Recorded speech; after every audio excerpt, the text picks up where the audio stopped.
Hello दोस्तों, आज हम एक और हॉलीवुड मूवी एस्केप प्लान को एक्सप्लेन करने जा रहे हैं। मूवी की शुरुआत कोलोराडो की काफी हाईटेक जेल से होती है, जहां पर हम इस मूवी के मेन हीरो रे को देखते हैं। उसे काफी खतरनाक कैदी दिखाया जाता है। इस जेल के अंदर जैक नाम का कैदी भी था, जो कि रे को मारने की तैयारी कर रहा होता है। तभी एक कैदी रे को आकर बताता है कि तुम्हें जैक से बचकर रहना होगा, लेकिन रे तो उल्टा उससे फाइट करने के लिए पहुंच जाता है। जैक दिखने में ही काफी शक्तिशाली था, लेकिन वैसे वो रे के मुकाबले में काफी कमजोर नजर आता है। इन दोनों के बीच बहुत फाइट होना शुरू हो जाती है। रे जैक पर हावी पड़ रहा होता है और वो उसे बहुत बुरी तरह से मार रहा होता है, लेकिन तभी वहां पर जेल के गार्ड पहुंच जाते हैं और वो जैक और रे को एक ऐसी सेल की तरफ लेकर जाते हैं जहां पर खूंखार कैदियों को रखा जाता है। और जैसे ही रे को सेल में बंद किया जाता है, तब रे देखता है कि उसकी सेल के अंदर एक भी खिड़की नहीं है और ना ही कोई बाहर से रोशनी नजर आती है। वहां पर सिर्फ एक बाथरूम था और उसके अलावा कुछ भी नहीं होता। लेकिन रे को तो यहाँ से भी निकलकर भागना था, इसलिए वो बैठकर सोचने लगता है कि आसपास ऐसी कोई जरूर जगह होनी चाहिए जहां से वो आसानी से निकलकर भाग सकता है। वो सबसे पहले चारों तरफ घूमकर देखता है तो उसे पता चलता है कि यहाँ आसपास कोई गैराज है और उस जेल में उस टाइम पर बहुत कम गार्ड तैनात थे। और उसने एक बात और नोटिस की थी कि 2 गार्ड कुछ देर के लिए वहां से बाहर सिगरेट पीने के लिए जाते हैं। बस उसे इसी मौके की तलाश थी जिसको वो भांप चुका था। लेकिन सबसे पहले उसे अपने उस रूम का पासकोड पता करना था। लेकिन जैसे ही सुबह को उसके लिए खाना आता है तो वो दूध के पैकेट की पॉलिथीन को निकालकर उसे पासकोड पर लगाता है। इस तकनीक से उसे पासकोड के नंबर उसे पॉलिथीन पर नजर आ जाते हैं और उनसे नंबर पता करना अब रे के लिए बहुत बड़ा काम नहीं होता। अब उसे पासकोड तो पता चल चुका था, अब उसे ये न्यूज अपने लोगों तक पहुंचानी थी। तो किसी के जरिए वो अपने लोगों को बोल देता है कि उन्हें उस दिन गैराज में आग लगानी होगी। जैसे ही यह खबर रे के लोगों को पता चलती है तो वो उस दिन उसी समय वहां पहुंच जाते हैं और रे के कहे अनुसार उस गैराज में आग भी लगा देते हैं, जिससे जेल के गार्ड का ध्यान दूसरी तरफ चला जाता है और रे गैस पाइप से होता हुआ सीधा गैराज वाली जगह पर पहुंच जाता है। वो वहां पर अपने कपड़े चेंज करके फायर ब्रिगेड टीम के साथ हो जाता है और उनकी कार में कर वहां से जेल से बाहर निकल जाता है और वहीं उसके साथी मिलते हैं। दोनों उसे लेकर शहर से बाहर आ जाते हैं, लेकिन रास्ते में ही रे उतर जाता है। तभी पुलिस उसे अरेस्ट कर लेती है, लेकिन वहां पर एक लेस्टर नाम का एक आदमी पहुंच जाता है और वो रे को छोड़ने के लिए बोलता है। यहाँ हमें एक और बात पता चलती है कि रे खुद एक सिक्योरिटी कंपनी का मालिक है और वो जेल की सिक्योरिटी चेक करने के लिए कैदी बनकर गया था। लेस्टर बोलता है कि रे को किसी भी जेल में डाल दो, वो हर जेल की सिक्योरिटी को तोड़कर भाग जाएगा। अब हम रे को देखते हैं, जो जेल से 5 मंथ बाद अपने ऑफिस में जाता है और अपने दोस्तों के साथ गेम खेलता है। तभी उसके ऑफिस में एक मीटिंग रखी जाती है जिसमें लेस्टर रे को जेसिका नाम की लड़की से मिलवाता है। जेसिका एक ऐसी जगह से आई थी जहां की जेल की सिक्योरिटी बहुत ही टाइट थी, लेकिन वो फिर भी उस जेल की सिक्योरिटी की जांच रे से करवाना चाहती थी। उसके बदले वो रे को मुंह मांगा पैसा देने के लिए तैयार थी। ये सुनकर रे को काफी अजीब लगता है और वो ये काम करने से मना भी कर देता है, लेकिन लेस्टर जो कि रे का बिजनेस पार्टनर था, उसे ये ऑफर काफी अच्छा लगता है, इसलिए वो रे को ये काम करने के लिए इंसिस्ट करता है। अब लेस्टर के इंसिस्ट करने पर रे रेडी हो जाता है, लेकिन ये काम इतना आसान नहीं था।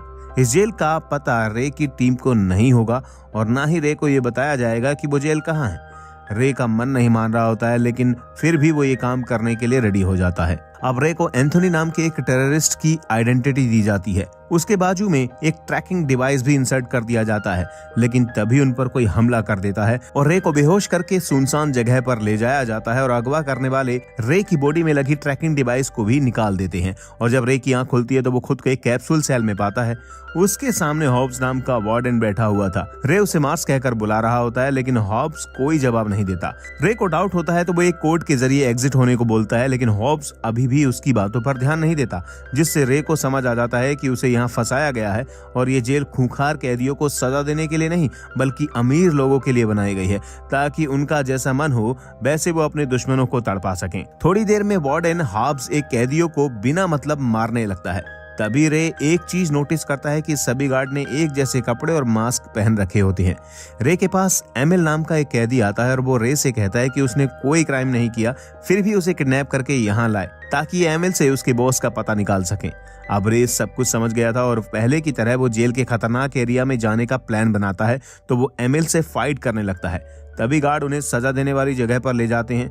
वहां जाते ही उनके ऊपर बहुत तेज रोशनी छोड़ी जाती है।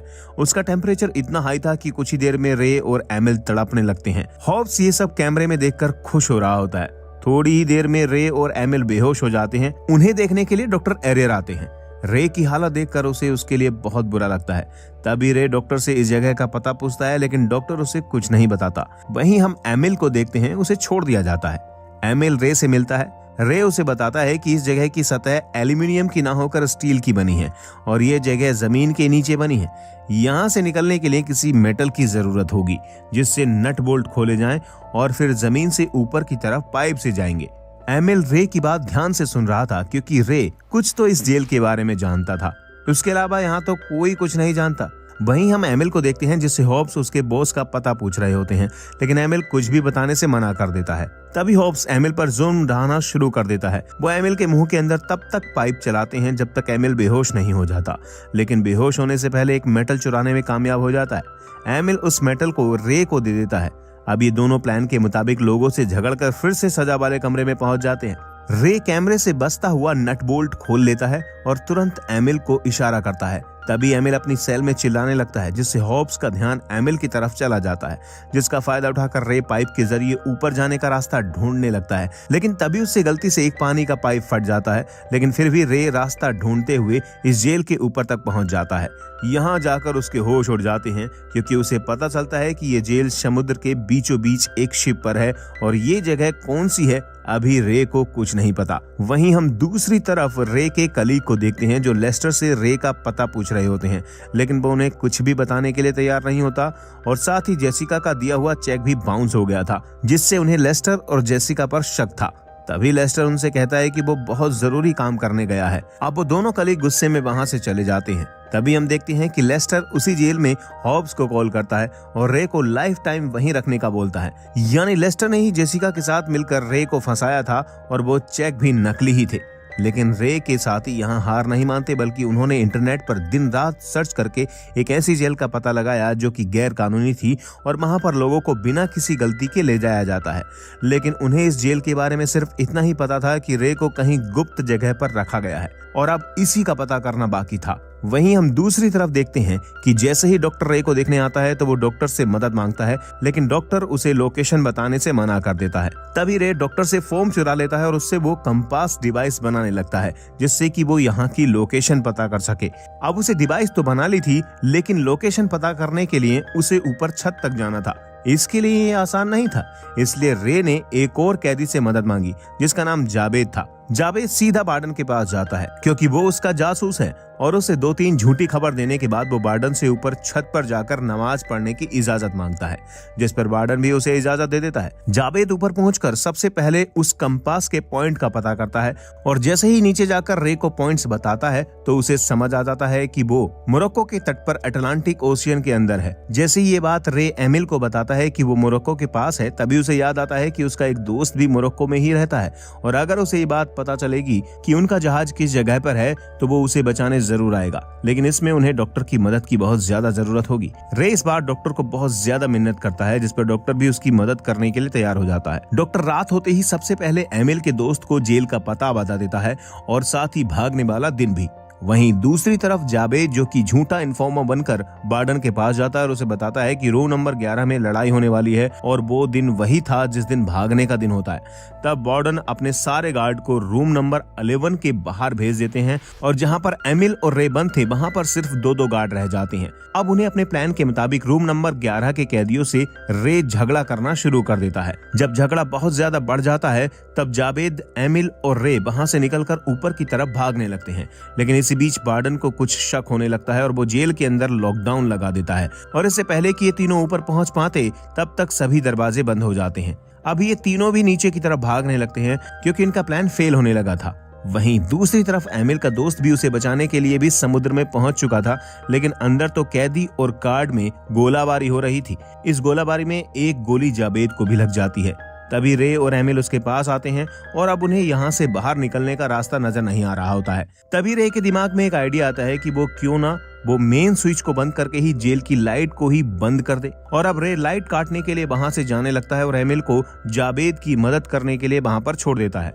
लेकिन अब जावेद समझ चुका था कि वो अब बचने वाला नहीं है, इसलिए एमिल को भी वहां से भागने के लिए बोल देता है। एमिल को ना चाहते हुए भी अब उसे जावेद को छोड़ना पड़ता है और वो वहां से भागकर अब शिप के ऊपरी हिस्से में जा रहा होता है। वहीं दूसरी तरफ गार्ड लोगों को ढूंढते हुए जावेद के पास तक पहुंच जाते हैं और जावेद को गोलियों से भून देते हैं। वहीं रे उस जेल की लाइट को बंद करने में कामयाब हो जाता है, जिससे ऊपर का दरवाजा खुल जाता है। हम देखते हैं कि एमिल पाइप के जरिए ऊपर तक पहुंच जाता है। जैसे ही एमिल शिप के ऊपर पहुंचता है तभी उसे उसका दोस्त दिखाई देता है, जो कि चॉपर लेकर वहां पहुंच चुका होता है।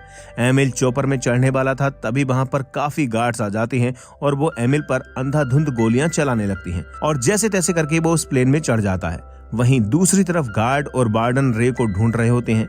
अपने आप को फंसा हुआ देख रे जल्दी से उस शिप का दरवाजा खोलकर समुद्र में कूद जाता है और समुद्र में तैरते हुए जैसे ही रे आगे की तरफ बढ़ रहा होता है तभी चॉपर से एमिल की नजर रे पर पड़ जाती है और वो ऊपर लाने के लिए सीढ़ी समुद्र में डाल देता है। रे चॉपर के अंदर जाने से पहले शिप में तेल के टैंकरों में अंधाधुंध गोलियां चलाता है, जिससे वहां पर विस्फोट होता है, जिसमें वार्डन और काफी सारे गार्ड्स मारे जाते हैं। अब ये दोनों वहां से बाहर सुरक्षित निकल आए थे। तभी एक कार वहां पर आकर रुकती है और उस कार से वही लड़की जेसिका निकलती है, जिसे देखकर रे काफी शॉक्ड हो जाता है। अब यहाँ पर एक और खुलासा होता है कि जेसिका इस जेल की ओनर नहीं बल्कि वो तो एमिल की बेटी है और ये सारा प्लान एमिल का ही रचाया हुआ था। और वार्डन होब्स एमिल से जिस बॉस का पता पूछ रहा होता है वो बस कोई और नहीं बल्कि खुद एमिल ही था। दरअसल जेसिका अपने डैड को छुड़वाना चाहती थी और उसने जब इंटरनेट पर सर्च किया तब उसे पता चला कि एक रे नाम का आदमी है जो कि हर जेल को तोड़ने में माहिर है। इसलिए उसने उससे कांटेक्ट किया और उसे किडनैप करके जेल के अंदर तक भिजवा दिया था। अब यहाँ पर जेसिका ने लेस्टर के बारे में एक बात बताई कि उसने लेस्टर के साथ ये डील की थी, लेकिन तभी लेस्टर उस जेल के वार्डन से मिल गया था। उसने उसके साथ गद्दारी कर दी थी। अब हम देखते हैं कि रे यहाँ से जाने के बाद अपने असिस्टेंट से मिलता है। तब वो बताते हैं कि लेस्टर को एक ऑफर मिला था कि अगर रे इस जेल से निकलने में नाकामयाब रहता है तो इस कंपनी का वो अकेला ही मालिक बन जाएगा और इसलिए उसने रे के साथ ऐसा किया। अब जैसे ही लेस्टर को पता चला कि रे जेल से भाग गया है तो वो वहां से भागने की तैयारी करने लगता है। जैसे ही लेस्टर अपनी गाड़ी में बैठकर जाने लगता है तभी रे उसे किडनैप कर लेता है और अब जब उसकी आंख खुलती है तो वो खुद को एक गाड़ी में बंद पाता है और उसे नहीं पता था कि वो किस जगह पर कैद है। तभी हमें दूर से एक शिप दिखाया जाता है जिसमें बहुत सारी गाड़ियां लगी हुई थीं और ये कहां जा रहा था ये किसी को भी नहीं पता। और इसी के साथ ये मूवी खत्म हो जाती है।